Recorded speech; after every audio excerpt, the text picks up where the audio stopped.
uma aula do programa Fique em Casa Aprendendo. Afinal de contas, precisamos nos preservar e a educação não pode parar.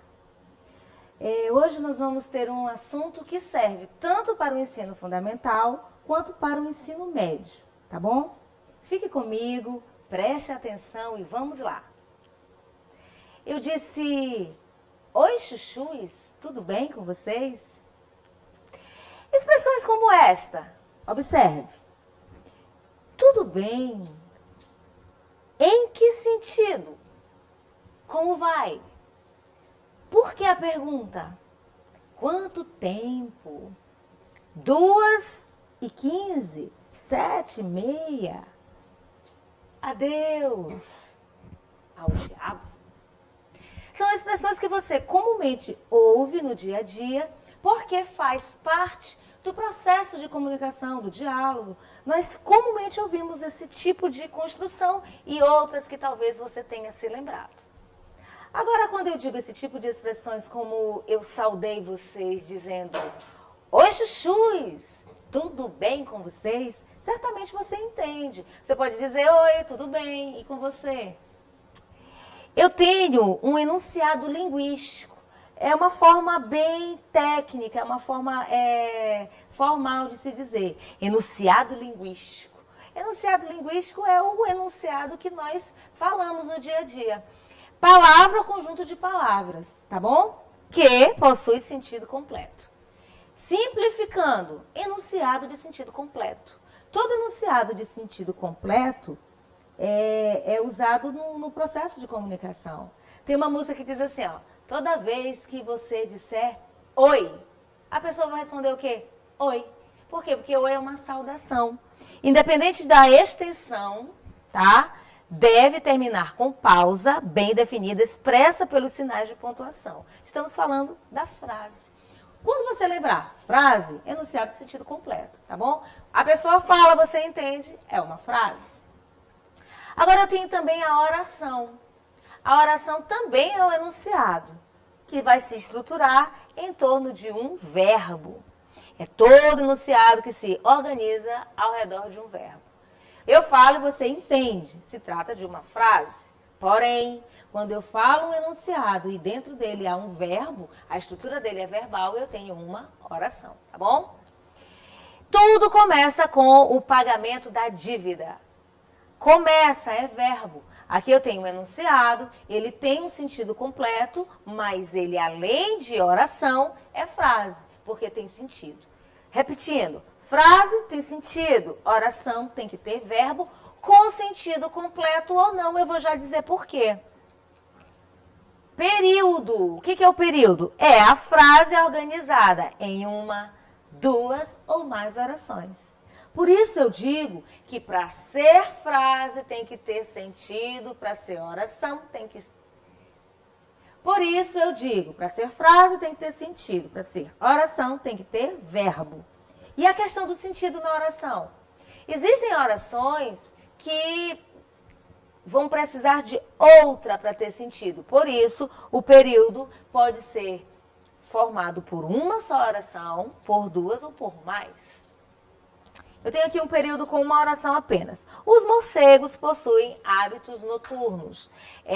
Quando eu digo tudo começa com o pagamento da dívida, também é um período formado por uma oração.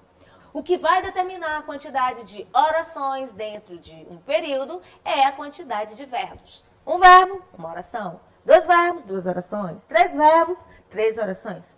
Tá bom? E assim sucessivamente. Lembrando da locução verbal. É uma expressão, toda locução é uma expressão formada por mais de uma palavra. E uma locução verbal é uma expressão formada por mais de um verbo. Quando eu digo vou fazer, por exemplo, é a mesma coisa que farei. Então, vou fazer, eu tenho 2 verbos que significa um só. Então, nesse caso, quando você perceber uma construção com uma locução verbal, é uma oração apenas, tá? Uma locução, uma oração. Um verbo, uma oração. Continuando. Classificação do período. Os períodos, eu disse, ele pode ter uma oração, 2 ou mais. Quando o período só tem uma oração, eu vou dizer que ele é um período simples. Então, eu classifico, período simples é aquele formado por uma só oração. Período composto, ele tem duas ou mais. Olha esse exemplo aqui, ó. O professor utilizou o quadro. Se eu utilizar apenas uma oração, eu tenho um período simples. Mas quando eu tenho, ó, o professor utilizou o quadro, o professor pode utilizar o retroprojetor. Aqui eu tenho um período formado por duas orações, que é um período composto, formado por mais de uma oração. Espero que os homens respeitem a natureza, tá bom? Deu para entender? Vamos continuar? Quando eu falo de oração, eu tenho uma estrutura. Eu tenho um verbo, eu tenho um substantivo, eu tenho um adjetivo. Você lembra quando nós fizemos aquelas revisões de morfologia? Pois é. Agora chegou o momento de fazermos a aplicabilidade das classes gramaticais dentro do texto, dentro de uma oração. Aí eu tenho um assunto que eu chamo de morfossintaxe. É a junção da morfologia e da sintaxe. Eu vou entender como que eu utilizo as classes gramaticais na hora de construir uma oração. E as orações juntas vão formar o texto. Então, gente, acompanhem comigo. A junção entre a morfologia e a sintaxe vai tratar de quê? De duas partes da gramática. A gramática tem subdivisões. Eu tenho uma fonologia, eu tenho a morfologia, eu tenho a sintaxe, eu tenho a semântica. E cada uma delas tem um estudo à parte, formando esse todo que é a gramática. A morfologia divide a classe de palavras, vai classificar o que é substantivo, o que é adjetivo, o que é verbo, o que é advérbio. E quando a gente estuda a sintaxe, como eu já disse, a gente vai observar todas essas classes dentro de um texto. Eu costumo dizer aos meus alunos que as classes de palavras são como personagens. Um substantivo pode ser um sujeito, um substantivo pode ser um complemento nominal, pode ser um objeto, pode fazer parte do núcleo de objeto e assim por aí vai, tá bom? Então, tudo isso é morfossintaxe. É quando você junta morfologia e sintaxe, ok? Aqui eu trouxe um quadro para vocês com a função sintática, a definição e as classes gramaticais que vão exercer. Por exemplo, sujeito. Quando eu falo de oração, eu tenho que entender que uma oração é composta de termos. Os termos que compõem uma oração são, essencialmente, o sujeito e o predicado. O que é o sujeito?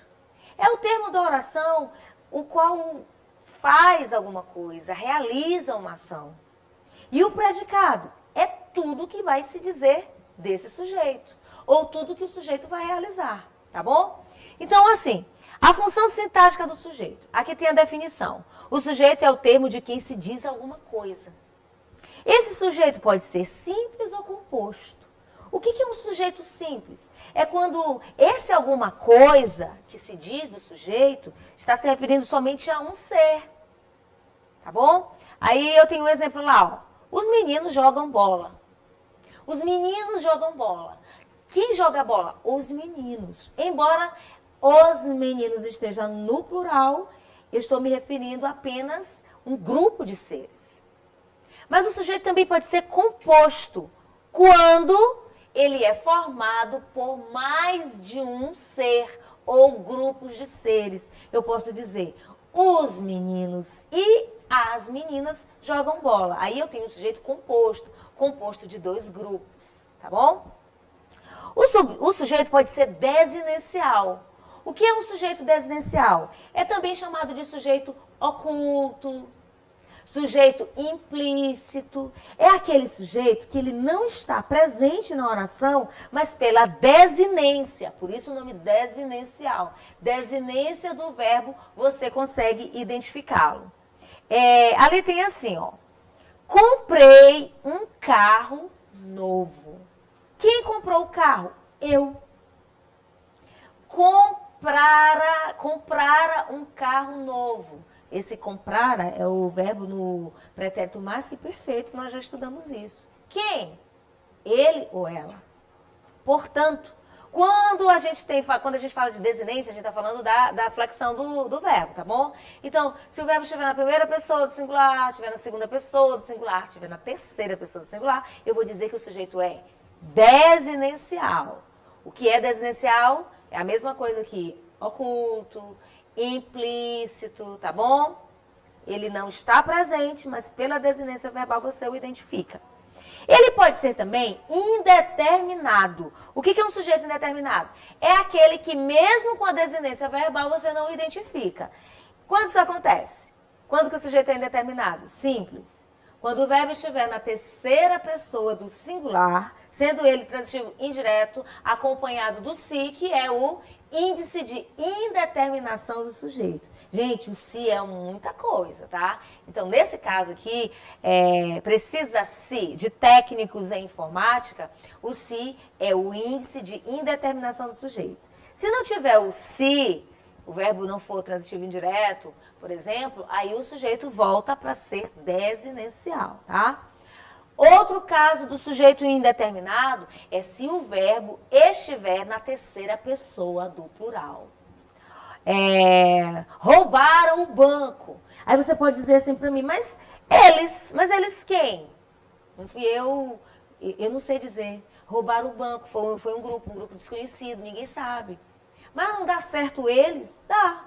Mas eu não posso dizer que é sujeito desinencial. Eu vou chamar de sujeito indeterminado, tá bom? Então, sujeito indeterminado. Verbo na terceira pessoa do singular, mais o si. Sujeito indeterminado. Verbo na terceira pessoa do plural, ok? Vou voltar para os exemplos. Voltando para o sujeito simples, eu tenho um exemplo aqui, ó. Os meninos jogam bola, é representado pelo substantivo. Eu posso dizer, eles jogam bola, é representado pelo pronome. Lembram da aula de pronome? O pronome pode ser acompanhante do nome ou substituto. E no caso, o pronome reto aqui, ó, eles jogam bola, está no lugar do sujeito. Outra palavra que pode ficar no lugar do sujeito, gente, o numeral substantivo, ó. 2/3 dos meninos jogavam bola, por exemplo. Então, eu posso colocar no lugar do sujeito os meninos, eles, ou 2/3 dos meninos, tá bom? Então, para sujeito, eu tenho o substantivo, o pronome ou uma palavra substantivada, tá bom? Vamos avançar agora. Predicado, você já sabe, é tudo que se diz do sujeito, tá? O sujeito realiza uma ação, essa ação que ele realiza é o predicado. O sujeito sofre uma ação, lembra de verbos na voz passiva? Pois é. Aí eu tenho também o predicado. Eu tenho um exemplo aqui, ó. Predicado é a declaração que se faz do sujeito. Esse predicado pode ser verbal, nominal ou verbo nominal. O que é isso? Eu vou dizer. Predicado verbal é quando o que se diz do sujeito está concentrado no verbo. Maria chegou hoje. Chegar é verbo, ação. O predicado é nominal quando a informação a respeito do sujeito está centrada no nome ou no atributo que se dá ao sujeito. Quando se diz, hoje estou feliz. Já sabemos que estou, eu, é sujeito oculto, e feliz é o meu estado, é o meu atributo. Hoje estou feliz. Hoje estou cansada. Você pode dizer assim, estou enfadado, estou enfadada, porque está em casa, né? Estou de quarentena. De quarentena é uma expressão que vai significar um atributo. Então, tudo isso é nome. Esse nome pode ser o adjetivo, né? Você sabe, nesse caso. E isso é predicado nominal. E predicado verbo nominal, eu tenho uma ação e eu tenho um atributo. Ela chegou cansada. Chegar é ação e cansada é como ela, que é o sujeito, chegou. Deu para entender? Predicado verbal, ação. Predicado nominal, atributo. Predicado verbo nominal, eu tenho uma ação e um atributo, que pode ser do sujeito e também pode ser do complemento do verbo, e a gente vê isso um pouquinho lá na frente, tá bom? Vamos seguir. Verbos de ligação. Quando eu falo de predicado nominal, gente, essencialmente, nesse predicado, o verbo é de ligação. E o que é um verbo de ligação? É um verbo que não tem ação. Olha lá o exemplo que eu dei. Estou feliz. Estar não é ação. Qual é a ação de estar feliz? Você vê uma pessoa alegre, sorrindo e tal, alegre, alegria, né? Expressa alegria. Mas uma pessoa dizer assim, eu estou alegre, qual é a ação? Não tem. Então, os verbos de ligação são basicamente esses aqui, ó. Ser, estar, ficar, parecer, permanecer, continuar.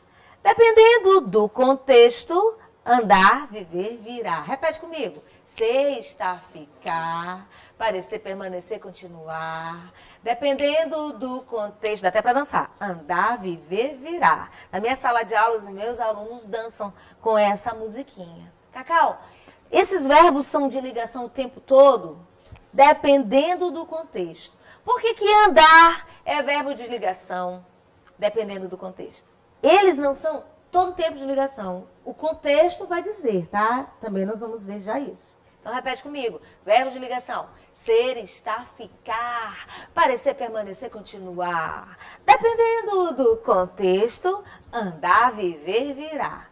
Ok? Parece uma coisa assim, eu tenho que decorar? Não, não tenho que decorar. Mas na hora que você fizer uma análise sintática, que a gente vai falar já já, olhou para o verbo, identifica, é de ligação? Predicado nominal. Não é de ligação, aí eu vou estudar que tipo de predicado tá bom? Eu coloquei aqui andar, viver, virar. Há outros verbos também. Por que andar pode ser um verbo de ligação? Vou te dar um exemplo. Cacau anda preocupada. Quer dizer que eu ando, né, me movimento assim, com aquela cara de preocupada, meu Deus do céu? Não. Andar preocupado é um estado contínuo de preocupação. A mesma coisa para viver. Vive triste. Quer dizer que a pessoa vive assim, ó. Viver triste, que é um estado de permanência, de tristeza. Deus me livre. E virar? Virar. Não é essa ação aqui, ó. Eu não vou me virar aqui, porque não dá. Mas você entendeu. Então, essas palavras aqui, elas vão funcionar nesses verbos como de ligação, dependendo do contexto. Quer ver? Dá um exemplo. Anda triste, já falei, né? Vive correndo. Agora, se a pessoa assim, ó, fulano de tal vive em São Paulo. Quer dizer que ele mora em São Paulo. Aí o contexto é diferente. Entendeu? Virei cameraman, camera woman, né? Vou ficar no lugar do meu assistente. Aí, no caso aqui, virar é verbo de ligação. Bom? Continua o negócio. Transitividade verbal. Eu já falei dos verbos de ligação. Quando você fala de transitividade verbal, você tem que entender que os verbos se relacionam com o sujeito e, de repente, eles precisam de uma palavra para você entender o sentido dele, tá bom? Maria chegou hoje. Maria chegou. Acabou. Quando eu sair daqui, que eu for para a minha casa, a pessoa que estiver me recebendo vai dizer assim, Cacau chegou, acabou. Não precisa saber o que significa chegar. Significa que a pessoa adentrou o recinto e vem de algum lugar. Todo mundo entende. Então, esse verbo aqui, eu chamo ele de intransitivo. Você entende. O bebê nasceu. Precisa dizer de como foi, se foi de parto normal, se foi cesariana, se foi aquele natural. Não interessa. Humanizado, que eu queria falar, não é natural. Natural é parto natural, parto normal é a mesma coisa. É humanizado, parto humanizado. Precisa saber? Sabe-se que nascer é o contrário de morrer. Tá? Agora, se eu digo assim, ó, Maria comprou um carro. Mas você olha só, Maria comprou. Quem compra? Compra alguma coisa. Então, Maria comprou. Comprar é uma ação incompleta. Comprou o quê? Um carro. Um carro é o complemento do verbo comprar. Então, um carro, eu vou chamar de complemento verbal. Calma aí que eu já vou chegar lá onde você quer. Hoje estou feliz. Eu já dei o exemplo quando eu estava falando dos verbos de ligação. Estar é um verbo de ligação porque ele só vai ligar, gente. Estou feliz. Quem? Eu. Sujeito oculto. Estou feliz. Feliz vai se ligar ao sujeito por este verbo que é de ligação. Ele não tem ação. Ela chegou cansada, eu até coloquei um exemplo anterior. Ela chegar é uma ação, cansada é o estado, tá bom? Então, continuando, verbos impessoais. Eu já sei o que são verbos de ligação. Ser, estar, ficar, parecer, permanecer, continuar. Dependendo do contexto, andar, viver, virar. Agora vamos para os verbos intransitivo, verbo transitivo. São verbos transitivos, verbos que precisam de complemento. Intransitivo, verbos que não precisam de complemento. E verbos impessoais. O que são verbos impessoais? São verbos que vão indicar fenômenos naturais. Chover. Choveu bastante ontem. Quem choveu? Você pode dizer assim, São Pedro. São Pedro não choveu. Você pode dizer assim, São Pedro mandou chuva. Então, mandar é o verbo que indica a ação. Então, chover é uma ação que não se relaciona com nenhum sujeito. Ninguém vai realizar a ação de chover. Assim como fazer tempo. Eu acho que eu já falei disso aí em outra aula, tenho certeza, mas a gente repete. Então, verbos que indicam o fenômeno da natureza. Chover, ventar, trovejar, tá? Relampear, enfim. Verbos que indicam fenômenos da natureza são verbos impessoais. E verbos impessoais só se apresentam na terceira pessoa do singular, não varia de jeito nenhum. Verbo fazer, indicando tempo. Faz tempo que estive em Santo Amaro, ó. Muito tempo, agora com quarentena ninguém vai mais. Há anos estive em Santo Amaro. O verbo haver também pode indicar tempo, é impessoal, tá? Agora eu posso também dizer, há muitos alunos em casa assistindo aula pela TV. Há muitos, haver no sentido de existir, também impessoal, tá bom? Verbo ser, indicando tempo, e o verbo estar também, ó. São 8 horas e 17 minutos. Está cedo. É dia, aqui eu coloquei 30 de março, eu não sei que dia esta aula irá ao ar, mas aí você atualiza a data e vai entender que verbo ser, indicando tempo ou fenômeno, né? Está cedo, está tarde, né? Está frio, está calor. É verbo impessoal, verbos impessoais, terceira pessoa do singular. E quando isso acontece, a oração não tem sujeito, porque esta ação não é indicada a ninguém. Compreendeu? Compliquei. Continuando. Complementos de verbos transitivos são chamados de objetos. Por isso que eu disse assim, ó, tem complemento, eu já vou falar. Objeto é o complemento do verbo. Volta comigo. Cadê? Maria comprou um carro. Quem compra, compra alguma coisa, um carro. Quem gosta, gosta de alguma coisa ou de alguém. Então, verbos transitivos são verbos que precisam de complemento. E o complemento dos verbos transitivos nós chamamos de objetos. Tá bom? Função sintática do objeto. Chegamos onde eu queria. Os objetos, que são os complementos dos verbos transitivos, podem ser direto ou indireto. Você que me ouve em casa, eu tenho certeza que você está me entendendo. O sujeito se relaciona com o verbo, tá bom? Este verbo pode ser de ligação, pode ser um verbo transitivo ou pode ser um verbo intransitivo. Quando o verbo é transitivo, ele tem complementos que eu chamo de objetos. Objeto direto ou objeto indireto são os complementos do verbo e indicam o alvo, o objetivo da ação verbal. Por isso que é objeto, entenderam? O objetivo da ação. Comprar um carro. Um carro complementa o verbo comprar, que é o objetivo. Eu coloquei o exemplo aqui, ó. Ele joga futebol. Ele necessita de ajuda. Eu coloquei 2 exemplos. O primeiro para o objeto direto, ele joga o quê? Futebol. O segundo para o objeto indireto, ele necessita de quê? De ajuda. De é uma preposição. Quando esse objeto vem junto com uma preposição, ele é um objeto indireto. Gente, recapitulando.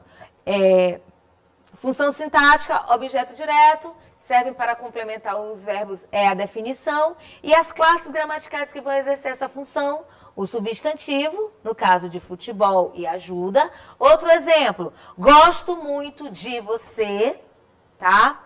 Gosto de quem? De você. Você é um pronome de tratamento, tá bom? Então, eu tenho aqui um pronome substantivo, porque ele está no lugar do nome. Numeral substantivo, comprei metade da torta. Metade é o numeral que está acompanhando torta. Por isso que é numeral substantivo, tá bom? Complemento nominal. Assim como eu tenho verbos incompletos, que são chamados de transitivo, eu também tenho palavras incompletas. E quando a palavra precisa de complemento, tá? Eu tenho o complemento nominal. Por que nominal? Porque vai complementar o sentido da palavra, que não é verbo, é nome. É o termo que completa um nome transitivo, substantivo, adjetivo ou advérbio e funciona como alvo da ação também, tá bom? Substantivo ou palavra substantivada é aquela que vai exercer função de complemento nominal. Tenho necessidade de ajuda. Tenho quem? Eu, sujeito oculto. Eu tenho o quê? Necessidade. Agora, quem tem necessidade vai necessitar, certo? Por isso que o complemento nominal, ele funciona como alvo de uma ação. Alvo de uma ação representada por um nome, entendeu, gente? Quando eu digo necessidade, é o que eu tenho. Necessidade de alguma coisa. No caso, de ajuda. De ajuda complementa o sentido da palavra necessidade, portanto, de ajuda é complemento nominal. Ele é responsável.